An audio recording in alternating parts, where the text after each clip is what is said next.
This is trust game because I'm failing horribly.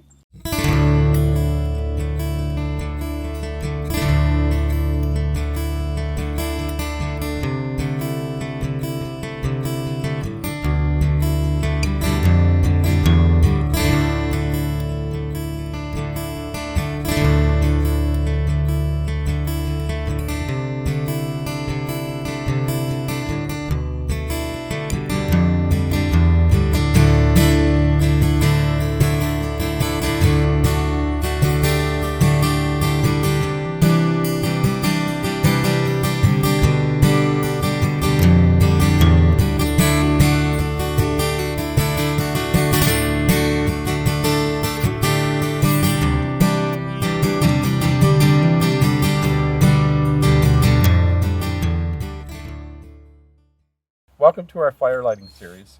Today we're at camp cutting firewood. We're about to light a fire for supper, so I thought I would take a moment and show you how to light a fire with a ferro rod.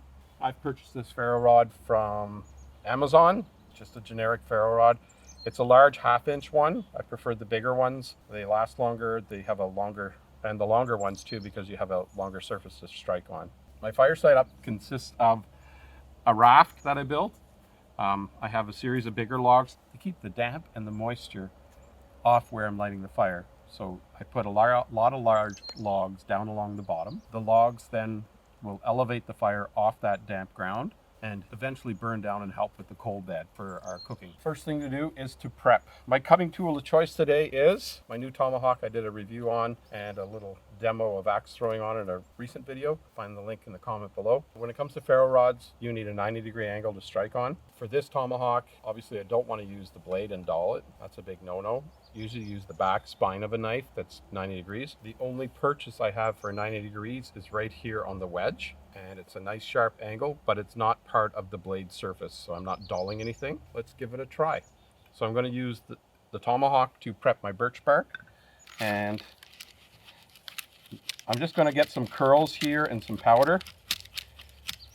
The reason why I'm doing this is to build up some surface area, give the spark a chance to catch other things, but also birch bark itself has many layers, and in between those layers is the resin, and that's what's the flammable property. To this little pile of powder, I'm going to add some shreds of birch bark just to make a little nest to catch the spark. So the iron shavings will come off of this at about, depending which literature you read, around 3,000 degrees. Themselves, when they hit your hand and that, they might sting a bit, but they're not going to burn you. I haven't been burned by any, and I use this quite a bit as a fire lighting method.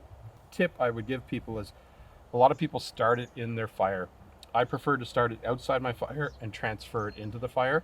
That way you're not going to knock your fire pit over if you have something wrong with your striking method. The other thing I would give as a tip is to hold the spine of the knife or whatever you're using as a surface to strike on, hold it still and pull back with the striker. And that itself will, with the ferro rod, not striker, sorry, that itself will throw a spark forward. You're less likely, when you do the motion of moving the striker against the ferro rod, you're going to snuff out your fire or your little spark, and it won't have a time to ignite. So let's give this a try.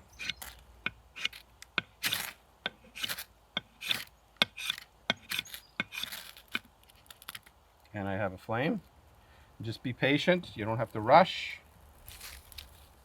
I can throw more on that. You'll notice I tore up a lot of my birch bark into little ribbons, and those ribbons catch. So when it comes to the triangle of fire, this is the heat, the wood's my fuel. The other rule of three with the fire is tinder, kindling, and wood. Your wood sizes you want to gradually build up from pencil lead to pencil to finger, and build it up that way as well. So here we have a nice fire going. Throw on some of this. I'm going to save some of this birch bark for another day. Now, as far as my pencil size goes, this is all dried evergreen. I cleaned up a trail on the camp today. A lot of a lot of trees that are dead standing, but also on the trail itself. When you look underneath an evergreen tree, usually you have dead branches on the lower end. and the canopy of the evergreens above them tend to keep them dry. So just snapping them off, and as you listen carefully to this one, it's quite dry. And we just had rain yesterday.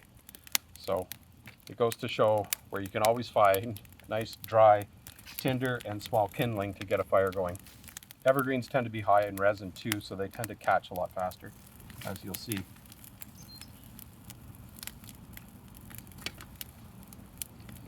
There, I have a nice bed.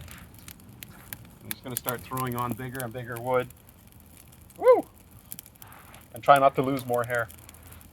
I think we can call that a successful fire. Thank you for joining us today. And whatever you do, get the fun outside.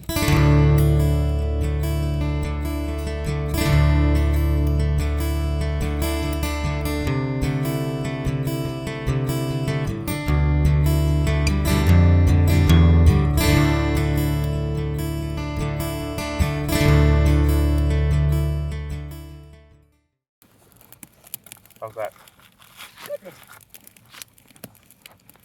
I like it. Save the GoPro? How's your eyebrows, Jerry?